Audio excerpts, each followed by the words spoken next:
So hello guys, welcome back to my channel. বলছি mini blog. তো এখন আমরা যাচ্ছি হচ্ছে গঙ্গারামপুর রেল স্টেশন, আমাদের রেল স্টেশন এখানে চা খেতে। সাথে দাদাও আছে। দাদা একটু চা খেয়ে আসি, দোকানে বসে থেকে বোর লাগছে, ওই জন্য ভাবলাম একটু চা খেয়ে আসি। মাথাটা কেমন, মনটা একটু ফ্রেশ করে আসি, মাথা খুব মাথাটা ব্যথা খুব করছে ব্যথা বলে। করছে, ওই জন্য হালকা করে একটু চা খেলে মাথাটা একটু ছাড়বে। চলো। দাদা দেখো খুবই কুয়াশা পড়ে গেছে। আমি কিছু বলবো না, আমি কিছু বলতেও চাই, একটু বিষয়টা একটু অন্যরকম হয়ে যাবে, বুঝতে পারলেন গাইস? পারলো, বুঝতে পারলো। আমার দাদা কিন্তু গান কিন্তু খুব ভালো করে কিন্তু, ঠিক আছে? চলো, চলে এসেছি প্রায় কাছাকাছি, আর যাবো আমাদের সিকিম গ্যাংটক।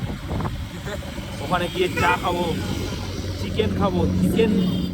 হ্যালো গাইস, ওখানে ঠান্ডার মধ্যে এখন আমরা বাড়ির দিকে যাচ্ছি। আমাদের রেল স্টেশনের ডিউটিটা শেষ। এই কনকনা ঠান্ডার মধ্যে আমরা দাদার কিছু রিলস দিলে হয় না, ঠিক আছে?